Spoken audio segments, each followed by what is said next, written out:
Good evening, NDA aspirants. Today we are going to discuss unit and dimension. Units are the standards to measure something. So we have some physical quantities that we need to measure, जिनकी हमें measure करने की जरूरत होती है.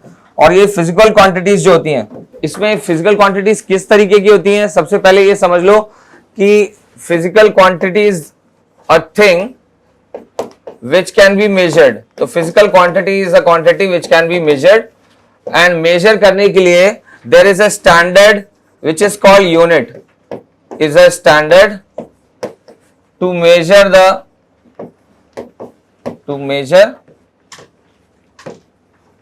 physical quantity. किसी physical quantity को measure करने के लिए unit एक standard है, ठीक है. फिर हमारे पास कुछ होती हैं basic और fundamental units. basic units जो होती हैं उसमें कौन कौन आते हैं बताओगे? यस, पहले बेसिक में कौन कौन सी आएंगी? सभी बोलो.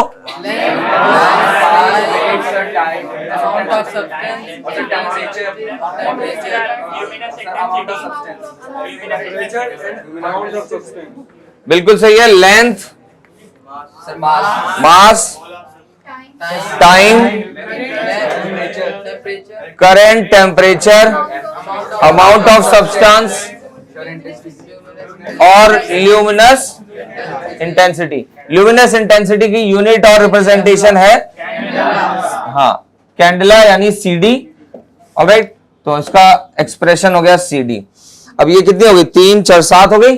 तो 7 are the fundamental units which we have. तो यहां पर ये मैंने क्वांटिटीज का डायमेंशन लिख दिया है. डायमेंशन क्या होता है? जैसे इंपिरिकल एक्सप्रेशन होता है, इंपिरिकल फॉर्मूला होता है.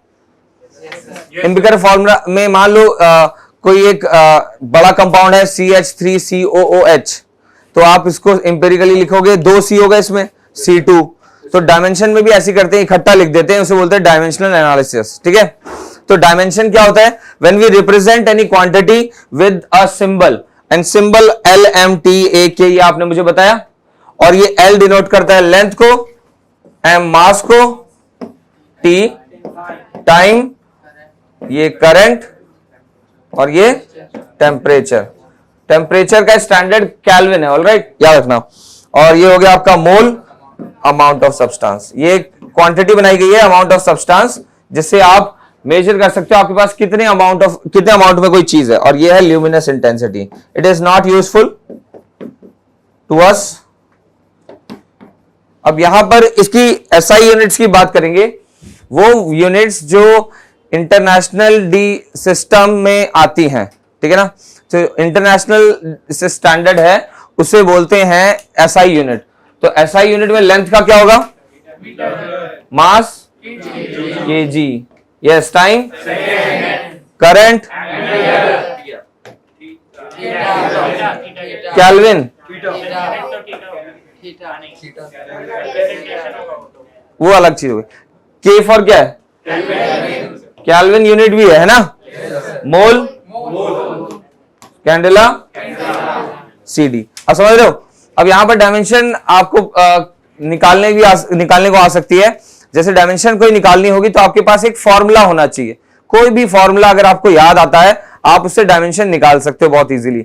Just take an example. सबसे पहले मैंने बोला कि फोर्स जो है वो मास इनटू एक्सेलरेशन से आता है. और एक्सेलरेशन का मतलब होता है change in velocity upon time taken. तो मैं अगर यूनिट के तौर पे लिखूंगा तो ये यूनिट के तौर पे लिख सकता हूं. मास है kg में और एक्सेलरेशन हो गया मीटर पर सेकेंड स्क्वायर. तो ये तो होगी इसकी यूनिट, जो कि बिल्कुल SI यूनिट है. इसका एक नाम भी दिया गया है न्यूटन. इसको नाम दे दिया गया न्यूटन. बट ये जो kg मीटर पर सेकेंड स्क्वायर है, इसके अकॉर्डिंग इसकी डायमेंशन लिख सकते हैं. और डायमेंशन क्या होगा? MLT-2.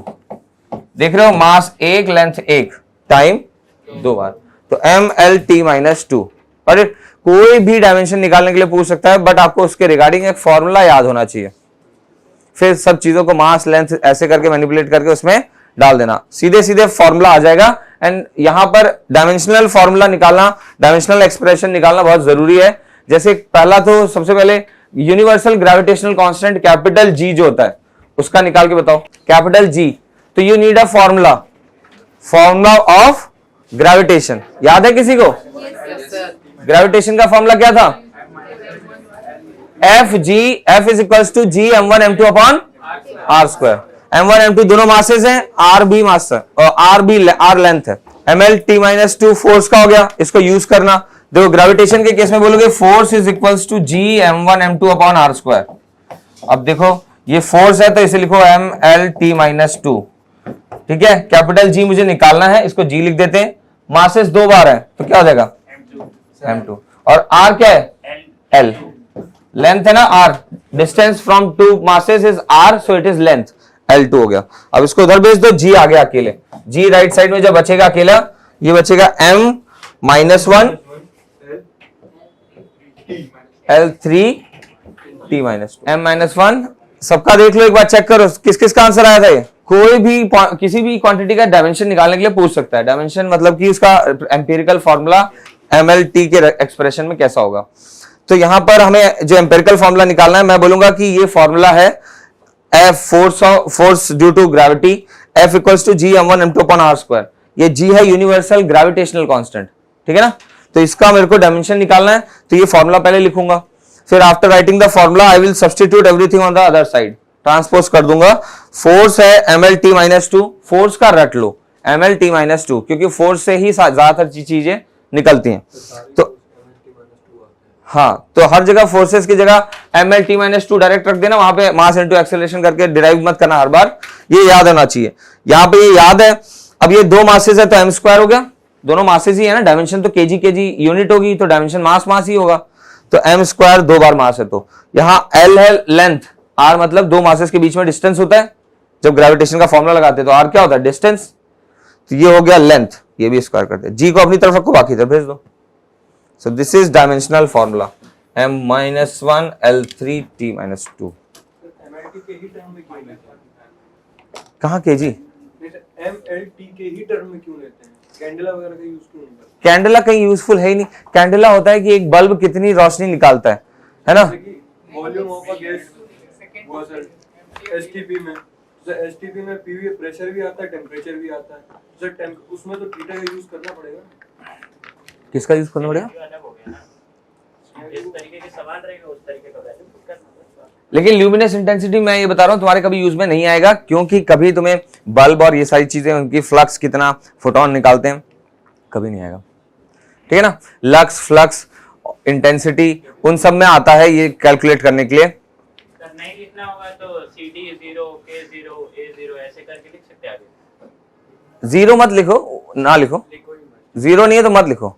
बस ml-t अगर जीरो में इनमें कोई ml-t लिखो जरूर, ml-t मस्ट है, ठीक है ना। और करंट का देखा ना, एम्पियर होता है, तो चार्ज निकालना होगा तो करंट में क्या मल्टीप्लाई करेंगे? चार्ज आ जाए। करंट में टाइम मल्टीप्लाई कर दें तो चार्ज आ जाएगा, है ना, बोलो। तो करंट में चार्ज मल्टीप्लाई कर दोगे तो आपको, करंट में टाइम मल्टीप्लाई कर दोगे आपको चार्ज मिल जाएगा, क्लियर। तो ये तरीका है, ठीक। अब इसका डायमेंशनल एनालिसिस होता है एक चीज का। अब आपसे बोलेगा, ये नोट कर लिया?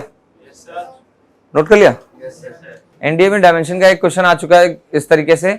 उन्होंने बोला आप स्टैंडर्ड एम, एल और टी को मानो ही मत, स्टैंडर्ड किसी और को मानो, ऐसा। तो उसने बोला कि स्टैंडर्ड किसी और को मानो और फिर बताओ कि उसके टर्म्स में आप लेंथ को कैसे लिख सकते हो। तो ये बेसिक क्वांटिटीज हो गई, और इनसे मिला के जो क्वांटिटी बनती है उन्हें डिराइव्ड क्वांटिटी बोलेंगे।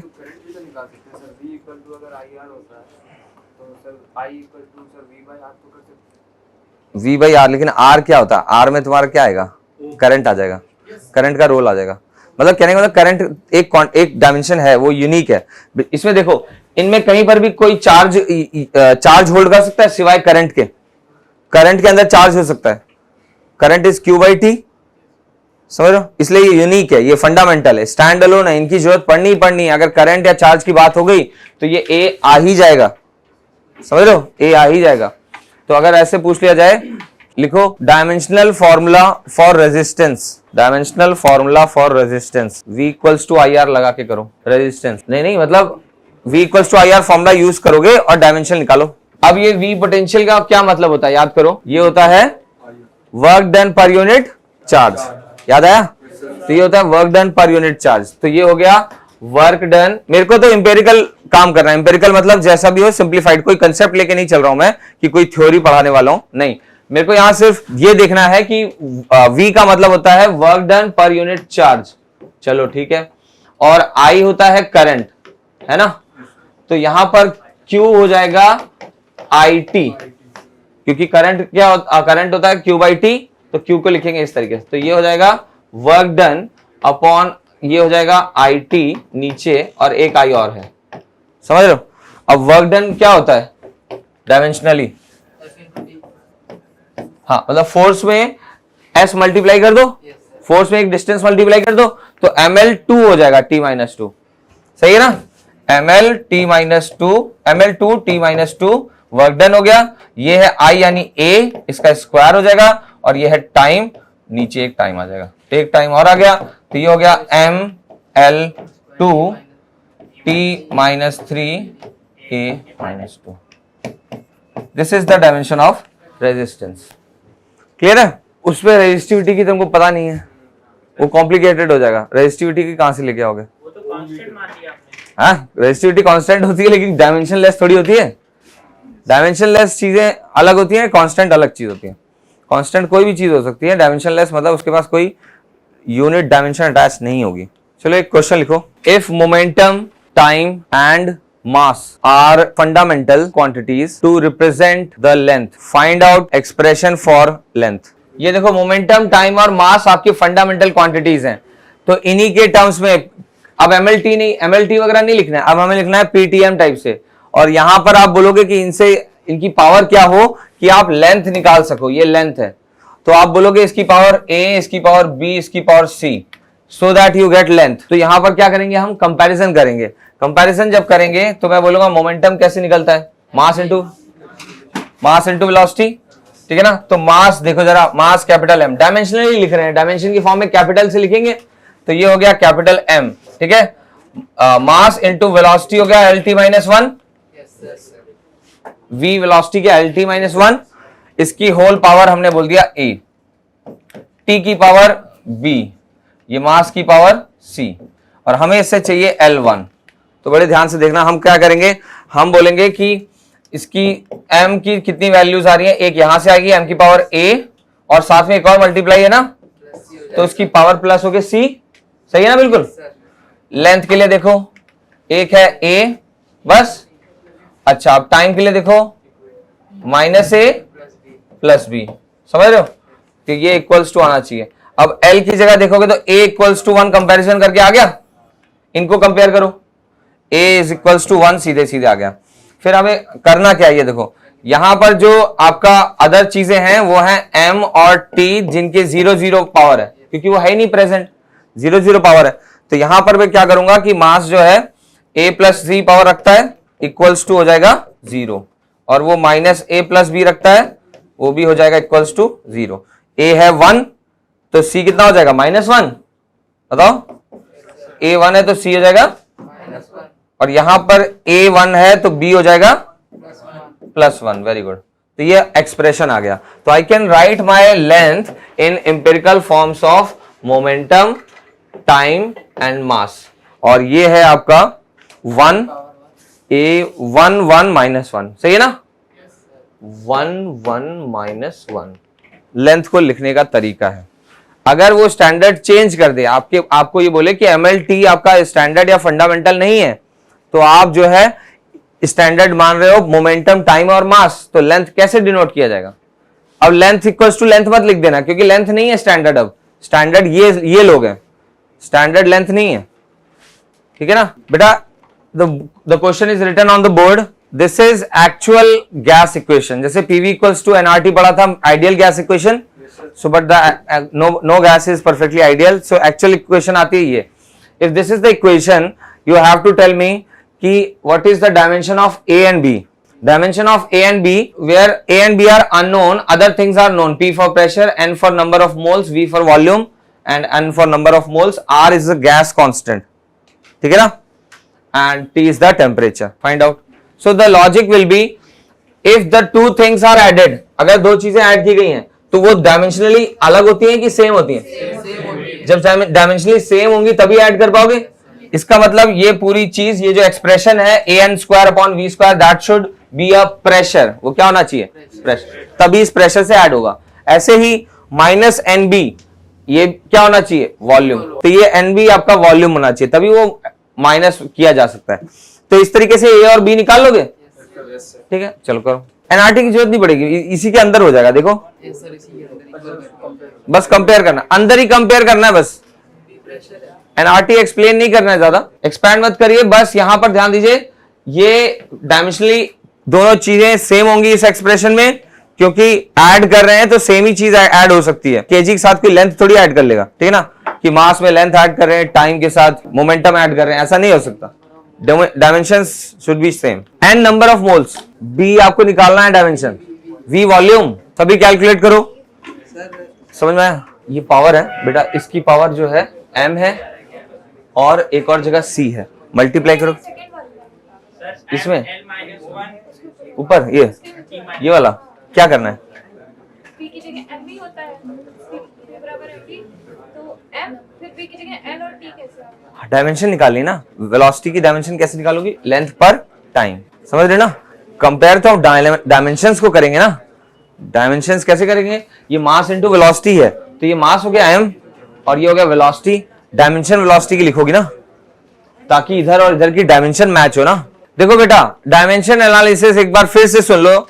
यहां पर आपको डायमेंशन लिखनी है, मास की जगह मास लिख दिया कैपिटल M, और वेलोसिटी की जगह v नहीं लिखोगे, उसमें वेलोसिटी को लिखोगे लेंथ पर टाइम। डायमेंशन लिखनी होती है। हम डायमेंशन इस तरीके से मैच कर रहे हैं जैसे इंपेरिकल फॉर्मूला केमिस्ट्री में करते हो तुम लोग, है ना। COOH का कार्बन और CH3 का भी कार्बन एक साथ लिखते हो, C2 लिख देते हो empirical formula. Empirical formula is the shortest formula, ठीक है। तो यहां पर मैं वही चीज कर रहा हूं। अगर इस क्वेश्चन में देखो कि आपको बोला है एक्सप्रेस, पहले तो क्वेश्चन लिख लो इसका, एक बार इसका क्वेश्चन लिख लो। एक्सप्रेस लेंथ, बताया तो था शायद, क्वेश्चन लिखा था। तो ये लेंथ एक्सप्रेस करना है मोमेंटम, टाइम और मास के टर्म्स में। तो बड़े ध्यान समझो, मोमेंटम का डायमेंशन लिखेंगे हम, और फिर लेफ्ट और राइट की डायमेंशन को मैच करेंगे। लेंथ का डायमेंशन L लिख दिया, मोमेंटम में मास होता है और वेलोसिटी, तो वेलोसिटी का डायमेंशन लिखेंगे। मुझे नहीं पता इसकी कितनी पावर होनी चाहिए, A, तो इस पूरी चीज की पावर A, और इसमें T का कितना रोल होगा उसकी भी पावर नहीं पता, तो T तो टाइम है, सीधे ये लिख दिया। मास भी मास है तो M लिख दिया। अब समझा है? तो ये डायमेंशंस लिखते हैं हम, इसे बोलते हैं डायमेंशनल एनालिसिस। तो यहां लेफ्ट में जो डायमेंशन है वो है L की पावर 1, राइट में भी जो होना चाहिए वो सेम होना चाहिए। तो यहां पर MA मल्टीप्लाई हो रहा है m⁻C, तो A + C पावर हो गई। ये पावर्स मैं कंपेयर करूंगा। पावर्स इसलिए कंपेयर करेंगे ताकि A B C की वैल्यू आ जाए, और हमसे जो बोला जा रहा है कि किस तरीके से फॉर्मूला बनेगा लेंथ का, वो आ जाए। तो A B C निकालना पड़ेगा। A B C के लिए सबसे पहले यहां कंपैरिजन करते हैं। M यहां पर 0 है, यहां पर A + C है, तो A + C शुड बी 0, ठीक है। अच्छा, L 1 है, L की पावर A है, समझो, तो A = आ गया 1, बात समझ रहे ना।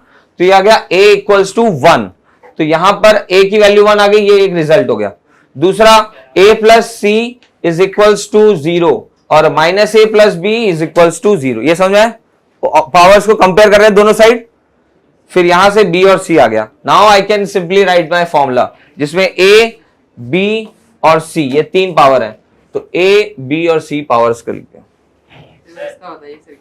इसका ML-1 T-2 किसका निकाला? A का निकाला। A का कितना आ रहा है? ML-1 T-2 बाकी पीछे सर ML-2 T-2 और मोल की पावर L- वो उसने दोनों मल्टीप्लाई बता दिए।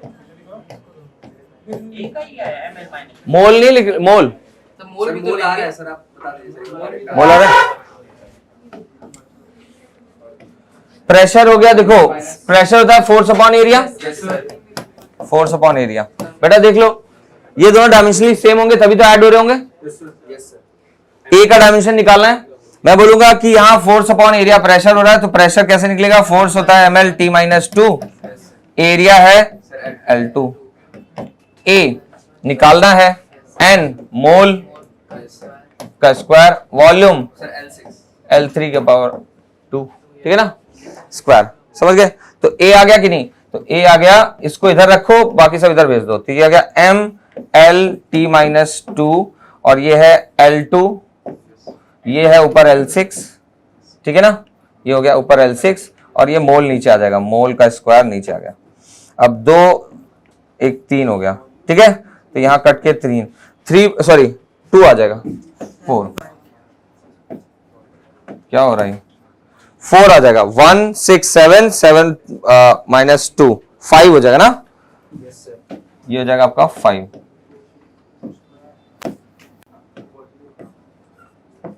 तो पावर आ गई 5।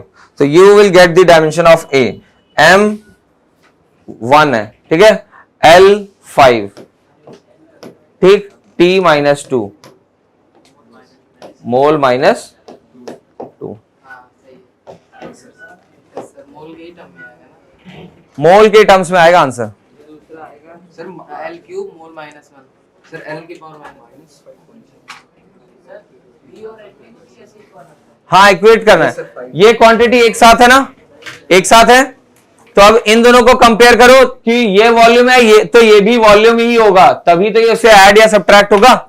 तो you will say simply volume जो है आपका v, वही डायमेंशन इसकी nb की होनी चाहिए, तो v की डायमेंशन लिख लो और वही nb की डायमेंशन होगी।